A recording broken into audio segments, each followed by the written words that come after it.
speaking of talent, man, the world of wrestling's lost a huge piece of talent, man. Jimmy Superfly Snuka. Did you get to work with him much at all? You know, we worked on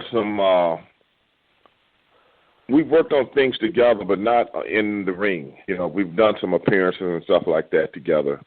But and we've been on some independent shows together, but not with each other, you know. And I've been knowing Jimmy for years, man. I mean, me and my brother met Jimmy Snuka, probably in the late 80s, early 90s. Yeah. Was that when you were in World Class? Actually, no, we hadn't even made it to the big time yet when we met Jimmy. You know, he was always, when they would come to town, you know, back in the day, WWF, back in the day, and he was always one of the guys that always was, you know, cordial to us. You know, we just local guys, you know, trying to make it story-eyed, so on and so forth. And he was always one of the guys that always came up and was cordial. Didn't know us from nobody, you know. But I'll always remember that, man. He was, and that's why when we made it in the business, I always took it upon myself to be like the guys that was cool to me, to the other guys that's coming up, you know. And it left a big impact, man, because this guy's a superstar. He didn't have to say a word to us, brother, but he would always be, hey, what's going on, man? Why are you guys? What you guys doing here in Houston, man? You still working hard? Hey, man, just hang in there, man. You will make it. And, you know, those were the encouraging words, man. Never forget it. Yeah, it's good to have somebody, you know what I'm saying, who's been to that plateau be humble enough to teach the next guy. You know what I'm saying? Yeah. Give encouragement to the next person. So rest in peace to Jimmy Snuka, man. It's a huge loss. We were just talking about back in the day when Piper hit him over the head with the coconut.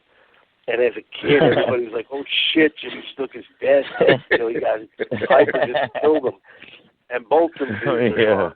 Rest in peace to both of them guys, man. But yeah, you worked in World Class. Was this like after the Von Erich era, or was it right? Yeah. We worked with them pretty much. They were pretty much done by then. You know. They were pretty much gone, and somebody else had bought the company and stuff. But we went over in the Caribbean with them on a couple of tours, and a couple of tours some guys were going. I'm trying to think of. I know we went on one tour over the Virgin Islands, or the Canary Islands. Oh man, I can't. Some of these years start to run together, bro. You know? Yeah. And I remember we went on one with Jeep Swenson. I don't know if you guys remember him. He was in World Class with the Von Erichs and all those guys. I remember James talking about Maniac Mark Lewin, but that's a different guy. I tell you who Jeep Swenson was. Jeep went out to Hollywood, man, and on one of the Batman movies, the plot was like the girl Poison Ivy was playing Robin against Batman and Batman against Robin. Do you guys remember that Batman? Mm-hmm. Well, her bodyguard was a big dude named Bane. Her bodyguard. Well, that guy in the suit, that was Jeep Swenson. Wow. If you remember that movie. So Jeep made it, man. He got in Hollywood, did start doing a couple of things, and then he died of a massive heart attack, man. Wow. Yeah, man. So, you know, it's been a lot of them, you know, that we've came through the years are not with us anymore, brother. And hearing about Superfly Jimmy Snuka, hey, that was kind of heart-wrenching in itself. Yeah. It seems like when you look back at that list of all those guys, you know, from World Class, they're all gone. You know what I'm saying? A lot of them are gone. You know. Oh man. Well, WWF too. I mean, a lot of your peers. How do you cope with that, Stevie Ray? You know, because you never know when you're going to get a call saying so and so passed. How do you deal with that? You know something.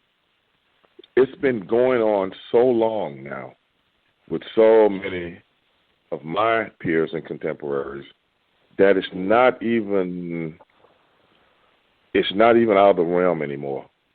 It's almost like an expectation. If I know that might not make a lot of sense, but in this business, the way some of the guys that I know of personally, the way some of their lifestyles were, it doesn't surprise me if when some of these guys die so young, and you know, it's kind of devastating. Now, a friend of mine, one of my buddies, one of my very best friends, he lives in Indianapolis. He's a NHRA drag racing crew chief for years, man. We've been knowing each other 21 years this year, and we've done all kind of stuff together, man, all over the country.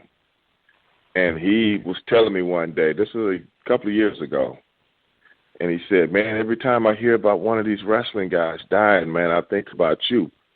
And I'm like, what you thinking about me for? I said, just because we're in the same occupation, don't mean I live like those guys, you know?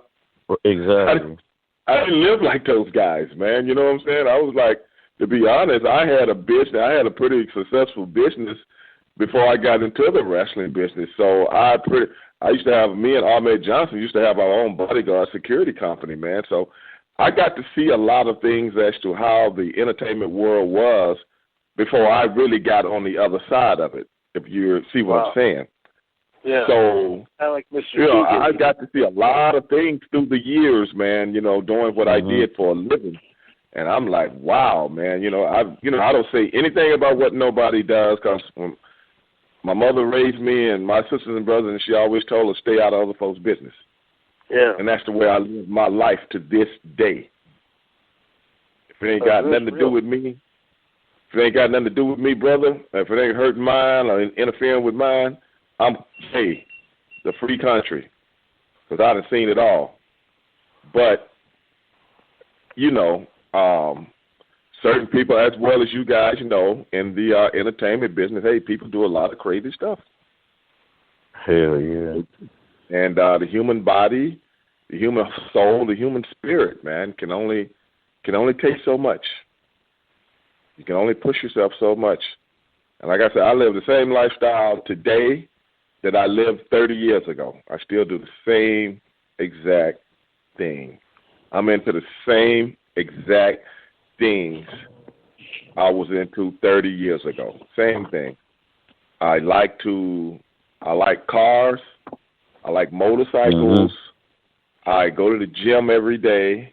I like to eat right. I like to stay active and I'm doing stuff in my community trying to uplift young people, man. I mean, so that's my lifestyle.